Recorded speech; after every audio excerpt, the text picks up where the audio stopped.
स्वागत है दोस्तों आपके अपने YouTube channel PG defence academy पे। दोस्तों आज हम फिर यूपीएसआई का प्रीवियस ईयर का मैथ 2017 का जो भी सीबीटी एग्ज़ाम हुआ है उसका मैथ हम लेके आ गए हैं एनालिसिस करने के लिए। तो आप लोग तैयार हो जाइए और चलिए देखते हैं पहला क्वेश्चन। क्वेश्चन कह रहा है कि एक कंपनी में काम करने वाले पुरुष कर्मचारियों और महिला कर्मचारियों का अनुपात 7:6 है। अगर कंपनी में काम कर रहे हैं पुरुष कर्मचारियों की संख्या चौथी सबसे छोटी अभाज्य संख्या का घन है तो कंपनी में काम कर रहे कर्मचारियों की कुल संख्या ज्ञात करें। तो जल्दी आप लोग इसका आंसर दीजिए कमेंट बॉक्स में। जल्दी दोस्तों इसका आंसर कमेंट बॉक्स में आप लोग दीजिए। ए नंबर में कह रहा है, ऑप्शन ए में कह रहा है 594 और बी में कह रहा है 637 और सी में 468 और डी में 559 कह रहा है। तो जल्दी आप लोग दीजिए। चलिए देखते हैं क्वेश्चन क्या कह रहा है। क्वेश्चन कह रहा है कि एक कंपनी में काम करने वाले पुरुष कर्मचारी और महिला कर्मचारी, तो ये होंगे पुरुष और यहाँ से हम महिला कर्मचारी की संख्या पुरुष और मैन वोमेन, यहाँ से पुरुष और महिला कर्मचारी का देख लेते हैं। इनका अनुपात दिया है 7:6 के अनुपात में है। कह रहा है कि अगर कंपनी में काम कर रहे हैं पुरुष कर्मचारियों की जो संख्या है, यहाँ से देखा जाए तो पुरुष कर्मचारियों की संख्या 7 हो गई और यहाँ से महिला की 6 हो गई। कह रहा है कि अगर कंपनी में काम कर रहे हैं पुरुष कर्मचारियों की संख्या चौथी सबसे छोटी अभाज्य संख्या का घन है। तो हम जान लेते हैं कि अभाज्य संख्या हम उसे कहते हैं, जैसे कि देख लेते हैं चौथी सबसे छोटी अभाज्य संख्या। तो यहाँ देख लेते हैं चौथी छोटी अभाज्य संख्या, अभाज्य संख्या तो देख लेते हैं 2, इसके बाद 3, फिर 5 और 7। अभाज्य संख्या हम उसे कहते हैं जिनका गुणनफल 1 और वह संख्या स्वयं होती है, उसे अभाज्य संख्या कहा जाता है। और यहीं से देख लिया जाए तो पूछ देता है कभी कभी क्वेश्चन की सबसे छोटी अभाज्य संख्या, तो सबसे छोटी अभाज्य संख्या 2 होता है और ये सबसे छोटी अभाज्य संख्या 2 और ये सम भी संख्या होती है। तो यहीं से देख लिया जाए कि कह रहा है कि सबसे जो पुरुष अगर कंपनी में काम कर रहे हैं पुरुष कर्मचारियों की संख्या जो है सबसे छोटी अभाज्य संख्या का घन है। सबसे छोटी अभाज्य संख्या चौथी अभाज्य संख्या क्या है? 7 है। तो पुरुष कर्मचारियों की संख्या 7 बराबर सबसे छोटी अभाज्य संख्या का घन, मतलब 7 का क्यू यहाँ से हो जाएगा। इसलिए 7 बराबर ये हो जाएगा 343 यहाँ से हो जाएगा। तो इसलिए 1 बराबर आपका हो जाएगा, 1 बराबर ये हो जाएगा 49, यहाँ 49 हो जाएगा, 1 बराबर 49। अब कह रहा है, आगे कह रहा है कि तो कंपनी में काम कर रहे हैं कुल कर्मचारियों की कुल संख्या ज्ञात करें। तो कुल कर्मचारियों के यहाँ से कितनी संख्या हो गई? 7 और 6 ये हो जाएगा 13। इसलिए 13 बराबर 49 अगुड़ते के 13 बराबर आपका हो जाएगा यहाँ से 637। कुल कर्मचारियों की संख्या 637 आपका करेक्ट आंसर हो गया। यहाँ से दूसरा नंबर 637 एक बार और देख लेते हैं। कह रहा है कि एक कंपनी में काम करने वाले पुरुष कर्मचारियों और महिला कर्मचारियों का अनुपात 7:6 है। अगर कंपनी में काम कर रहे हैं पुरुष कर्मचारियों की संख्या चौथी सबसे छोटी अभाज्य संख्या का घन है, जो पुरुष कर्मचारी हैं जो 7 जो है वो 7 के घन के बराबर है, मतलब अभाज्य संख्या चौथी अभाज्य संख्या का घन है। इसलिए 7 बराबर 343, तो 1 बराबर हो जाएगा 49। अब पूछ रहा है कि कंपनी में काम कर रहे हैं कुल कर्मचारियों की संख्या ज्ञात करें।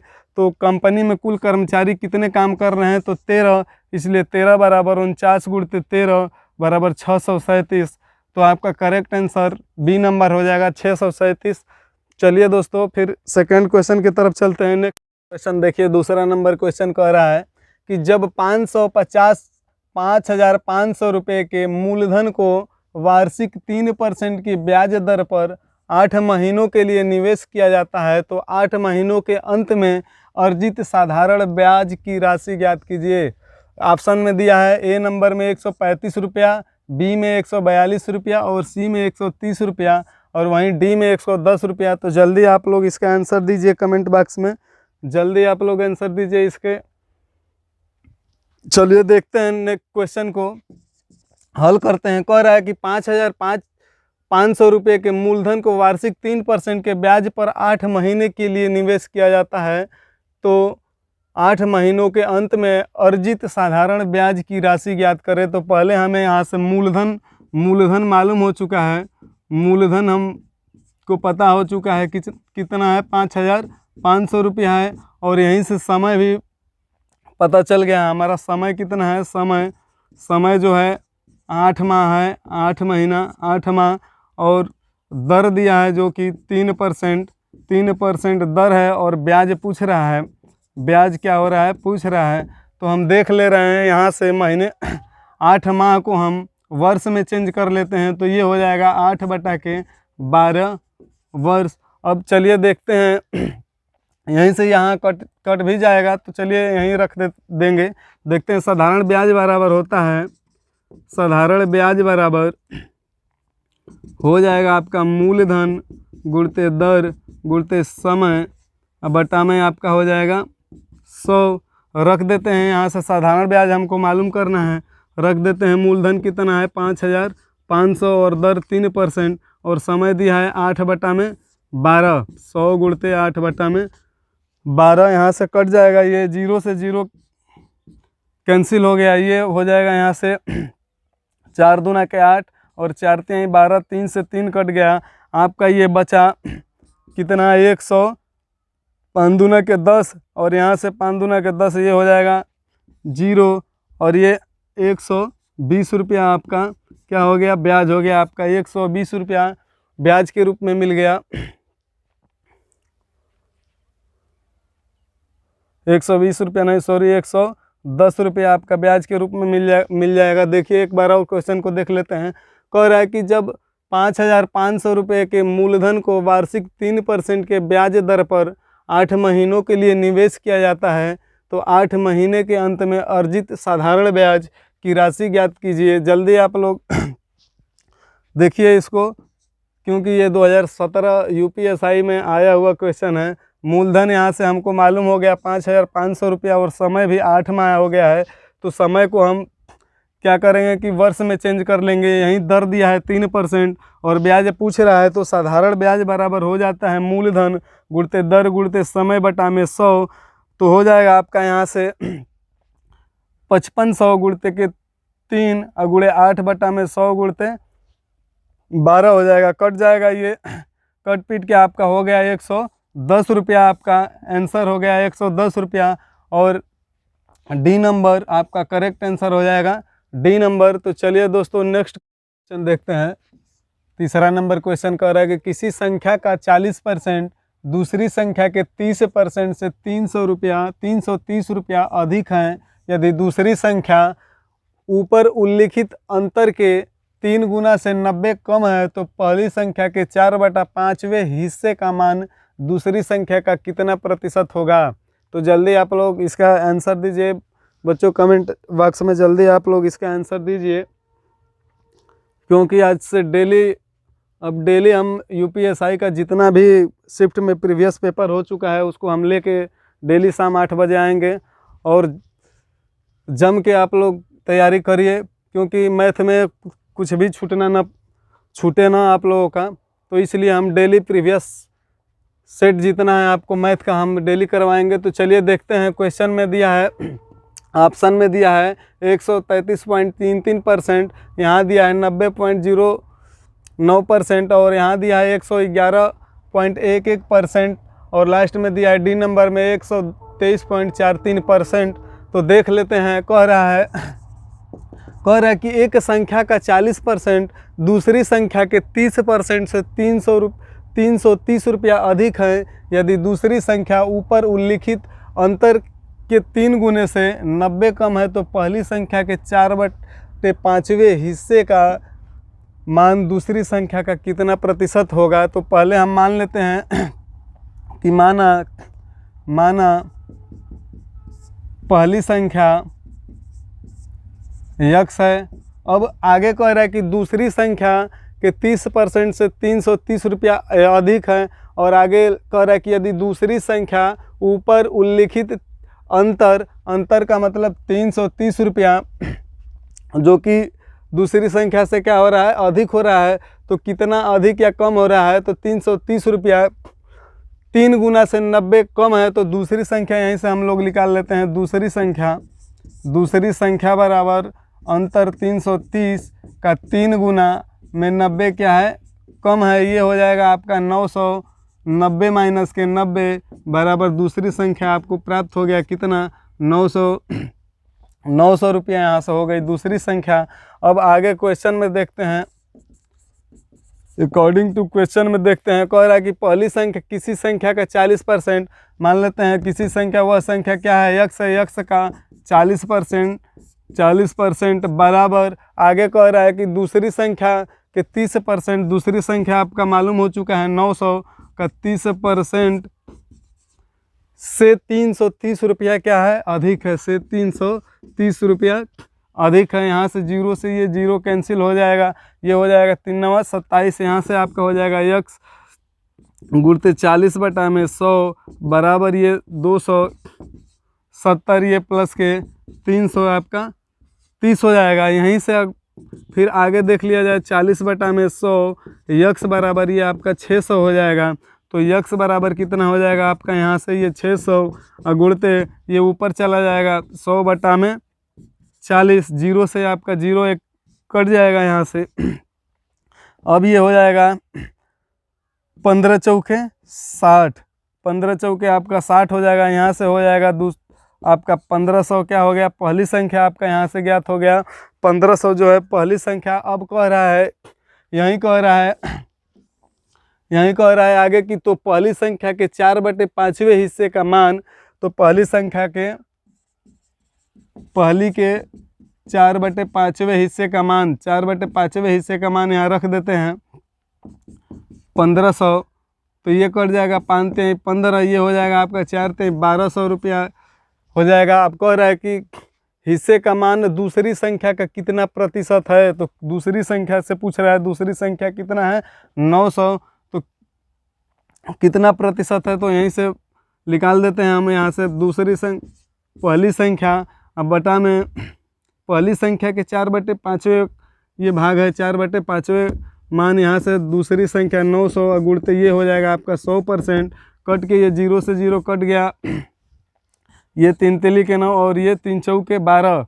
अब आपका हो जाएगा 400 बटा में 3%, या कटा देंगे आप, ये जाएगा आपका 133.33% आपका ये करेक्ट आंसर हो जाएगा। आप एक बार और देख लेते हैं, कह रहा है कि किसी संख्या का 40% दूसरी संख्या के 30% से 330 रुपया अधिक है, यदि दूसरी संख्या ऊपर उल्लिखित अंतर के 3 गुने से 90 कम है, तो पहली संख्या के 4/5वें हिस्से का मान दूसरी संख्या का कितना प्रतिशत है। तो देख लेते हैं हम, मान लिए हैं कि माना पहली संख्या x है, तो इसलिए दूसरी संख्या कह रहा है कि ऊपर लिखे अंतर के 3 गुना, मतलब 330 के 3 गुना में से 90 क्या है, कम है, तो ये दूसरी संख्या हमको यहाँ से प्राप्त हो गई 900 रुपया। अब आगे क्वेश्चन में कह रहा है कि किसी संख्या के 40%, तो x के 40% बराबर दूसरी संख्या 900 का 30% से 330 रुपया क्या है, अधिक हो गया। यहाँ से फिर हो गया आपका x 40 बटा में 100x बराबर 600, तो x बराबर आपका यहाँ से 1500 आ गया। और आगे क्वेश्चन में कह रहा है तो पहली संख्या के 4/5वें हिस्से का मान, तो पहली संख्या के 4/5वें हिस्से का मान यहाँ से 1200 रुपया हो गया, और हिस्से का मान दूसरी संख्या का कितना प्रतिशत है, दूसरी संख्या कितना है 900, तो इसलिए 1200 बटा में 900 गुणते के 100%, तो यहाँ से आपका आ गया 133.33%। आपका करेक्ट आंसर पहला हो जाएगा करेक्ट आंसर, देख लीजिए आप लोग। चलिए नेक्स्ट क्वेश्चन देखते हैं। नेक्स्ट क्वेश्चन कह रहा है, चौथा नंबर क्वेश्चन कह रहा है कि संख्या 7 के पावर 2 प्लस के 1 कामा 2 के पावर 3 गुणे 5 के पावर 3 का कितना प्रतिशत है। तो जल्दी आप लोग इसका आंसर दीजिए, आप लोग जल्दी कमेंट बॉक्स में। बहुत ही आसान क्वेश्चन है। चलिए देखते हैं, जल्दी जल्दी क्वेश्चन को देखते हैं हम लोग। कह रहा है कि 7 के पावर 2 प्लस के 1, हम इसको लिख सकते हैं 7 7 49 अब प्लस के 1 बराबर ये हो जाएगा 50। ने आगे फिर दिया है कामा 2 के पावर 3 गुणते ये 5 के पावर 3, इसको हम लिख सकते हैं 2 के पावर 3 का मतलब 8 और गुणते 5 के पावर 3 का मतलब ये हो जाएगा 125। आपका यहाँ से हो जाएगा 125 वाटे 1000 हो जाएगा आपका। तो वही कह रहा है कि संख्या जो 50 है 1000 का कितना प्रतिशत है। तो संख्या 50 1000 का कितना प्रतिशत है, तो यहीं से रख देंगे। जिसका पूछ रहा है संख्या 50, तो इसको क्या रखेंगे, ऊपर रखेंगे। और किससे पूछ रहा है 1000 से, तो 1000 को नीचे रखेंगे गुणते 100%। तो कह रहा है कि कितना प्रतिशत है, 3 0 से 3 0 कट जाएगा, बच गया क्या 5%। तो वही हो जाएगा 5% के बराबर है। एक बार और देख लीजिए, कह रहा है कि संख्या इतना 7 के पावर 2 प्लस के 1 बराबर यहाँ से हो जाएगा 49 प्लस 1 बराबर 50। आगे 2 के पावर 3 गुणे 5 के पावर 3 बराबर ये हो जाएगा 8 गुणते 125 बराबर 1000। मतलब कि 50 जो है 1000 का कितना प्रतिशत है, तो 50 बटा में 1000 गुणते 100% बराबर 5% के बराबर है। नेक्स्ट इसका आंसर, आपका करेक्ट आंसर सी नंबर हो जाएगा।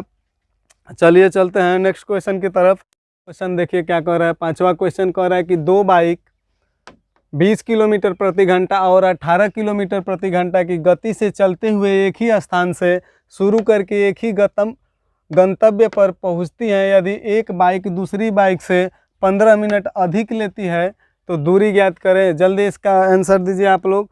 ऑप्शन ए में दिया है 45 किलोमीटर, बी में 38 किलोमीटर, सी में 35 किलोमीटर और डी में 30 किलोमीटर। तो जल्दी आप लोग इसका आंसर दीजिए कमेंट बॉक्स में।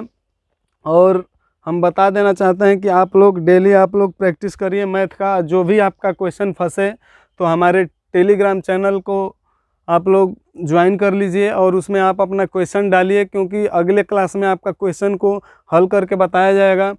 तो चलिए देखते हैं क्वेश्चन को।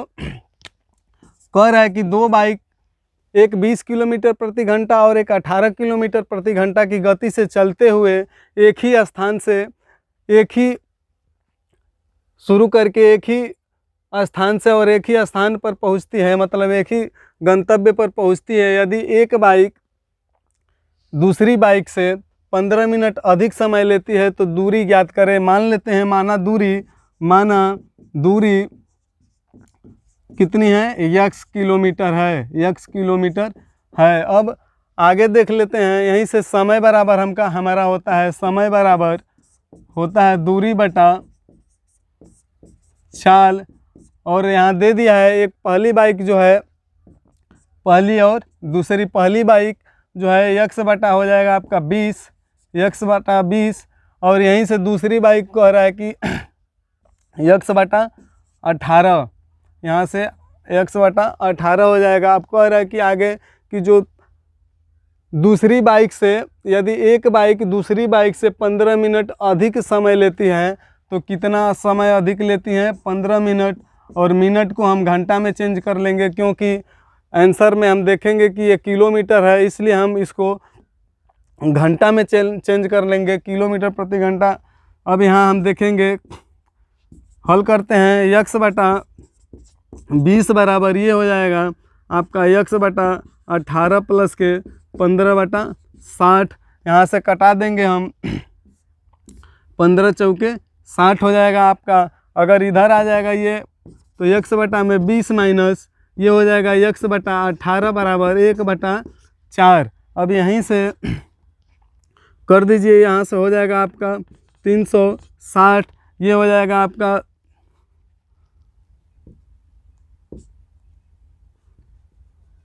ये हो जाएगा आपका 18 दूना के 36। यहाँ से 18 x माइनस के 20 x बराबर 1 बटा के 4, ये हो जाएगा आपका 2/360 है x बराबर 1/4। इसको हम फिर से यहाँ से कटा देंगे, ये हो जाएगा 180। ये फिर कट जाएगा आपका यहाँ से 4 चौके 16 और 4 पाँचे 20। यहाँ से x बराबर आपका आ जाएगा 45। x बराबर आपका 45 यहाँ से आ जाएगा 45 किलोमीटर यहाँ से आपकी दूरी हो जाएगी। एक बार और समझा देते हैं, देख लीजिए। हम मान लेते हैं कि माना दो बाइक जो है, एक 20 किलोमीटर प्रति घंटे और 18 किलोमीटर प्रति घंटा की गति से चलते हुए एक ही स्थान से शुरू करके और एक ही स्थान पर पहुंचती हैं। यदि एक बाइक दूसरी बाइक से 15 मिनट अधिक समय लेती है तो दूरी ज्ञात करें। तो हम पहले मान लिए हैं कि माना कुल दूरी कितनी है, x किलोमीटर है। कुल दूरी x किलोमीटर है और समय बराबर होता है दूरी बटा चाल। तो यहीं से दूरी हम मान लिए हैं x, अब बटा में पहले बाइक की चाल कितनी है 20 किलोमीटर प्रति घंटा और दूसरी की चाल कितनी है 18 किलोमीटर प्रति घंटा। और आगे क्वेश्चन में कह रहा है कि एक बाइक जो है दूसरी बाइक से 15 मिनट अधिक समय लेती हैं, तो दूसरी बाइक से 15 मिनट अधिक, हम मिनट को यहाँ घंटा में चेंज कर दिए हैं, तो इसलिए आपका हो जाएगा x/20 माइनस के पक्षांतर करके इधर लाएंगे तो ये हो जाएगा x/18 माइनस x/18 बराबर 1/4। अब इसका एलसीएम लिए हम 360, ये हो जाएगा आपका 2/360। x बराबर 1/4 कट पिट के आपका आ गया x बराबर 45 किलोमीटर। और यहीं देख लिया जाए, ट्रिक देख लिया जाए तो कह रहा है कि यहाँ से ये हो जाएगा दोनों चालों का गुणनफल, दोनों चालों का गुणनफल, अब बटा में दोनों चालों का अंतर, दोनों चालों का अंतर गुणते 15/60। मिनट में रहेगा तो हम घंटा में बदलने के लिए 60 से भाग दे देंगे, तो वही हम रख देते हैं। कितना हो जाएगा ये आपका 20 × 18, बटा में 20 में से 18 गया आपका बचा 2 × 15/60 हो जाएगा। यहाँ से 15 चौके 60, ये 2 9 18, यहाँ से हो जाएगा 4 5 20, ये 9 5 45, आपका 45 आ जाएगा किलोमीटर आपका यहाँ से करेक्ट आंसर। तो यहाँ से आपका आंसर हो जाएगा पहला 45 किलोमीटर। चलिए नेक्स्ट क्वेश्चन देखते हैं। 6वें नंबर क्वेश्चन क्या कह रहा है। क्वेश्चन कह रहा है 15 9 8 22 20 50 और 16 का माध्य और माध्यिका ज्ञात करें।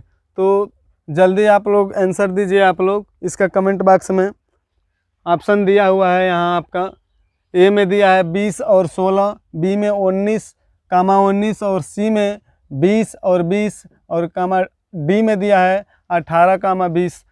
तो चलिए देखते हैं, हम देखते हैं। कह रहा है कि पहले हम संख्या को रखेंगे, सजाते क्रम में रखेंगे। 8 के बाद आएगा क्या 9, 9 के बाद हम रखेंगे 15, 15 के बाद रखेंगे 16, 16 के बाद 20, 16 के बाद 20 और 20 के बाद 22। अब यहाँ से कह रहा है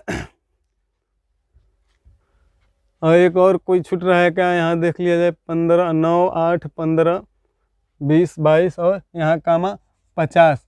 अब यहाँ से हम माध्य और माध्यिका ज्ञात करने के लिए सबसे पहले हम माध्य ज्ञात कर लेते हैं। माध्य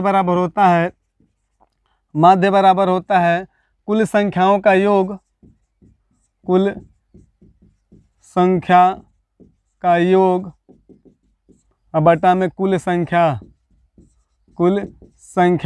अब यहाँ से आप रख दीजिए, यहाँ से 8 प्लस के 9 प्लस 15 प्लस के 16 अब प्लस के ये 20 हो जाएगा प्लस 22 अब प्लस के 50 बटा में 7। अब यही हो जाएगा आपका 140 बटा में 7।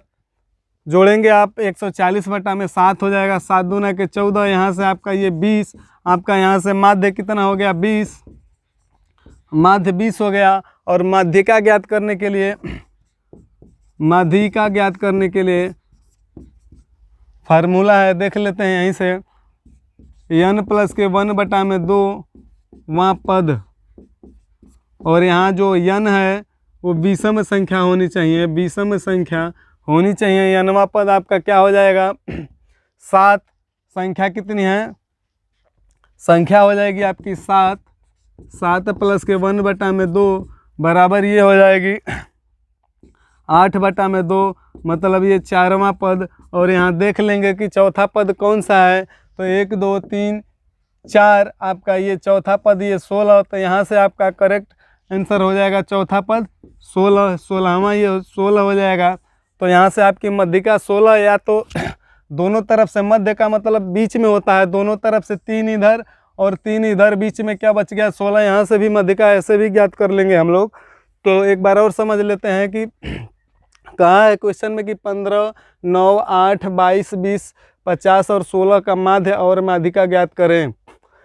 तो हम सबसे पहले संख्याओं को बढ़ते क्रम में रखेंगे, बढ़ते क्रम में। इसके बाद माध्य के लिए हम कुल संख्याओं का योग बटा में कुल संख्या बराबर ये हो जाएगा 140 बटा में 7 बराबर 20। यही माध्य आपका 20 आ गया। और माध्यिका ज्ञात करने के लिए फार्मूला होता है आपका ये n1 n प्लस के 1 बटा में 2वां पद। अब यहाँ n जो होता है विषम संख्या होना चाहिए, इसलिए 7 प्लस के 1/2, तो ये हो जाएगा 4वां पद। और 4वां पद इधर से देख लेंगे कि चौथा पद कौन सा है, तो 1 2 3 4 ये 16 हो जाएगा। तो आपका आंसर हो जाएगा आपका आंसर हो जाएगा 20 और 16। आपका आंसर हो जाएगा 20 और 16, आपका करेक्ट आंसर हो जाएगा यहाँ से पहला नंबर। तो चलिए नेक्स्ट क्वेश्चन की तरफ बढ़ते हैं, देखते हैं क्वेश्चन नंबर 7वां क्या कह रहा है। क्वेश्चन 7वां कह रहा है कि एक त्रिकोण में एक भुजा की लंबाई 9 सेमी, अन्य 2 भुजाओं की लंबाई के बीच का अंतर 1 है। यदि त्रिभुज की परिधि 90 सेंटीमीटर है तो उसके क्षेत्रफल बताएं। तो उसका क्षेत्रफल बताएं। तो ऑप्शन में दे चुके हैं हम। ऑप्शन ए में दिए हैं कि 170 सेमी स्क्वायर, और यहीं से बी में दिया है 190 सेंटीमीटर सेमी स्क्वायर, यहाँ से 9 सेमी स्क्वायर, यहाँ से ये हो जाएगा 180 सेमी स्क्वायर। तो आप लोग जल्दी इसका आंसर दीजिए कमेंट बॉक्स में, जल्दी आप लोग आंसर बताएं।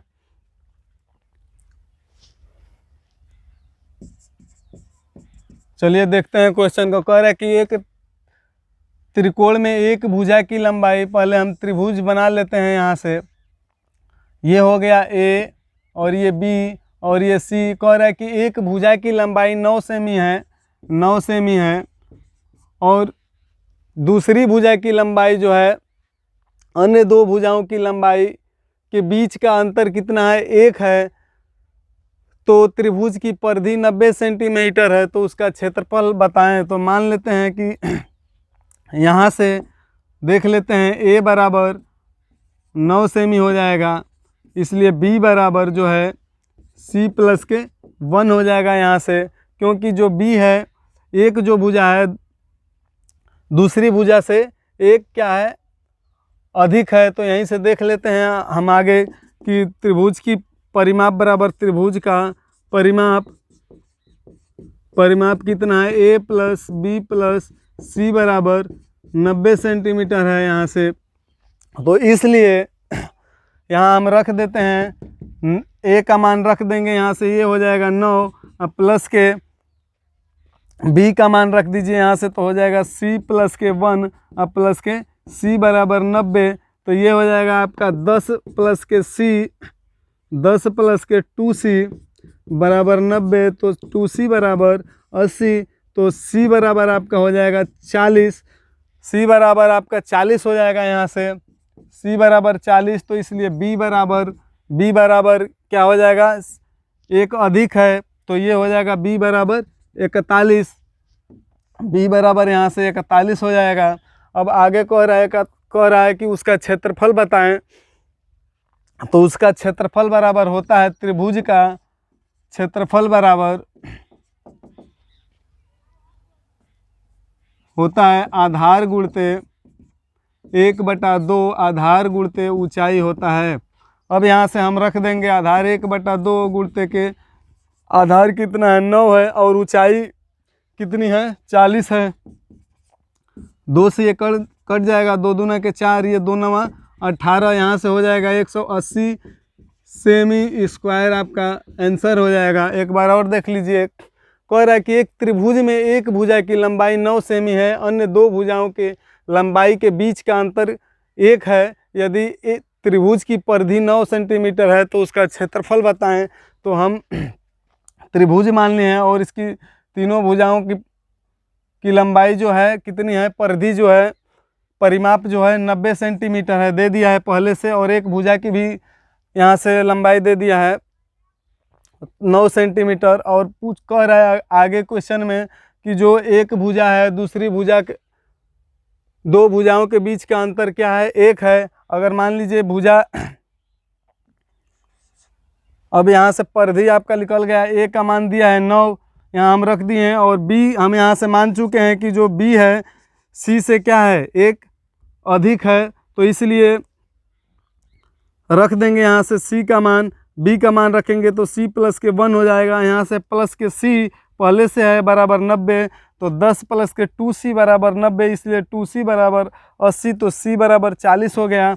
तो यहाँ से b का मान निकल जाएगा। b बराबर हम पहले ही रख चुके हैं कि b बराबर c प्लस के 1, मतलब कि जो b है c से 1 अधिक है, तो ये हो जाएगा 41।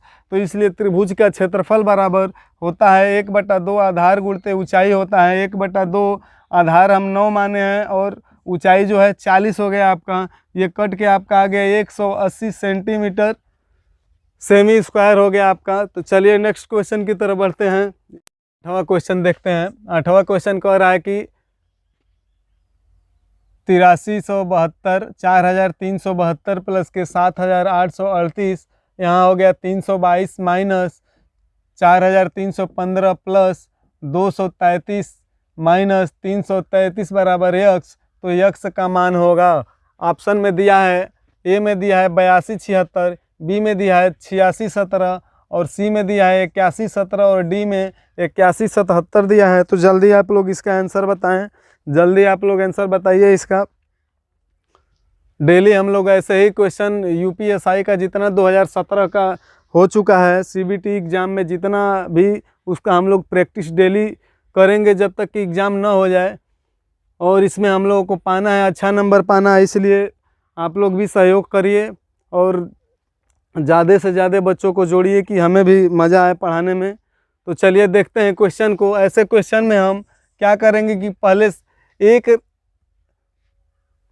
एक जाति के, जो जाति का संख्या है उसको हम एक तरफ लेंगे। जैसे प्लस है तो प्लस को एक तरफ रख लेंगे। तो यहाँ से रखते हैं 4372 और प्लस के ये हो जाएगा 7838 और यहीं से प्लस के 322 और यहाँ से ये हो जाएगा प्लस 233। अब माइनस के, अब यहाँ से रखेंगे 4 43 15, ये हो जाएगा माइनस, यहाँ से फिर रख देंगे 33 333। अब इसको हम क्या करेंगे कि एक तरफ करेंगे, अब रख देंगे यहाँ से। तो चलिए हम देखते हैं, इसका हो जाएगा आपका 12,000, आपका यहाँ टोटल हो जाएगा 12,765। 12,765 हम माइनस के यहाँ से जोड़ देंगे आप, तो ये हो जाएगा 5 3 ये 8 हो जाएगा, ये 4, फिर यहाँ से जोड़ देंगे 3 3 ये 6, ये हो जाएगा 46 और 48। यहाँ से आप इसको अंतर कर दीजिए, अंतर कर देंगे तो कितना हो जाएगा, यक्स बराबर, अंतर कर दीजिए यहाँ से, जल्दी आप लोग अंतर करके बताएं कितना हो जाएगा। तो ये हो जाएगा आपका 8117, इसका करेक्ट आंसर हो जाएगा आपका 8117 सी नंबर। तो ऐसा क्वेश्चन को आप लोग न छोड़िएगा क्योंकि बहुत ही आसान क्वेश्चन है। तो चलिए नेक्स्ट क्वेश्चन की तरफ चलते हैं। तो एक बार और देख लीजिए, ऐसे क्वेश्चन में हम एक जाति को एक तरफ कर लेंगे। जैसे प्लस जो है, प्लस को हम एक तरफ कर लेंगे और माइनस वाले को हम एक तरफ कर लेंगे और इसके बाद दोनों का अंतर कर देंगे, जितना आएगा वो हमारा आंसर हो जाएगा। तो इसका करेक्ट आंसर सी नंबर हो जाएगा 8117। नेक्स्ट क्वेश्चन पे चलते हैं। चलिए दोस्तों देखते हैं 9वां क्वेश्चन देखते हैं हम। 9वां क्वेश्चन कह रहा है कि 1/2, 3/4, 5/6 और कामा 7/8, इसी तरह से 9/10 में से कौन सी भिन्न बड़ी हैं। तो इस ऑप्शन में दिया है, ए में दिया है 3/4, बी में 9/10 और सी में 5/6 और डी में 7/8। तो हमको देखने से ही एहसास हो गया कि इसका आंसर कितना हो जाएगा। तो आप लोग इसका आंसर दीजिए, जल्दी जल्दी कमेंट बॉक्स में इसका आंसर दीजिए। तो इसका या तो इसका एक नियम है कि हम हर संख्या में सबसे अंश वाली संख्या में हर से हम भाग देंगे, तो देख लेंगे भाग दे के, लेकिन एग्ज़ाम में इतना हम लोग देंगे भाग वोग देंगे तो बहुत ज़्यादा समय लगेगा। तो इसलिए हम देखते हैं कि अगर देख लेंगे 1/2 दिया है, फिर कामा 3/4 दिया है, फिर 5/6 दिया है, इसी तरह से 7/8 दिया है और 9/10 दिया है। तो हमको यहाँ देखना होता है कि अंश वाली जो ऊपर भिन्न में क्या होता है, अंश होता है और नीचे हर होता है। तो हमें ये देखना होता है कि अंश और हर का अंतर सेम आना चाहिए हर संख्या में। अगर अंश और हर का अंतर सेम आएगा तो जो संख्या सबसे बड़ी होगी, जो सब भिन्न सबसे बड़ा अंक में होगा तो वो भिन्न सबसे बड़ी हो जाएगी, और जो भिन्न सबसे छोटा होगा वो सबसे छोटी भिन्न हो जाएगी। तो यहीं देख लिया जाए तो 1/2 में का अंतर कितना हो जाएगा आपका, ये 1 हो जाएगा। यहीं 3 और 4 का अंतर हो जाएगा 1, यहीं 5 और 6 का अंतर 1 हो जाएगा, 7-8 का अंतर 1 हो जाएगा, यहीं 9 और 10 का अंतर, और सबसे बड़ी यहाँ कौन सा अंक लग रहा है 9/10, तो यहाँ से सबसे बड़ी भिन्न आपका हो जाएगा 9/10। तो करेक्ट आंसर आपका बी नंबर हो जाएगा। लिख लीजिए, यहाँ नोट में हम लिख दे रहे हैं कि अगर अंश तथा हर का अंतर समान होगा तो सबसे बड़ी संख्या वाला भिन्न बड़ा होगा।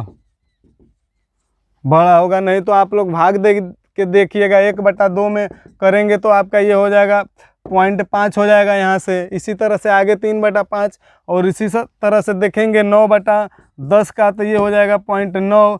तो आपको इसी तरह से भाग दे के देखना है। तो चलिए, इसका करेक्ट आंसर आपका बी नंबर हो जाएगा 9/10। नेक्स्ट क्वेश्चन की तरफ हम चलते हैं। 10वां नंबर क्वेश्चन और लास्ट क्वेश्चन कह रहा है क्वेश्चन कि अगर 3 पुरुष प्रतिदिन 4 घंटे काम करके 10 दिनों में एक काम को कर सकते हैं तो 5 पुरुष प्रतिदिन कितने घंटे काम करके उसी काम को कर सकते हैं अगर वे 8 दिन तक काम करते हैं।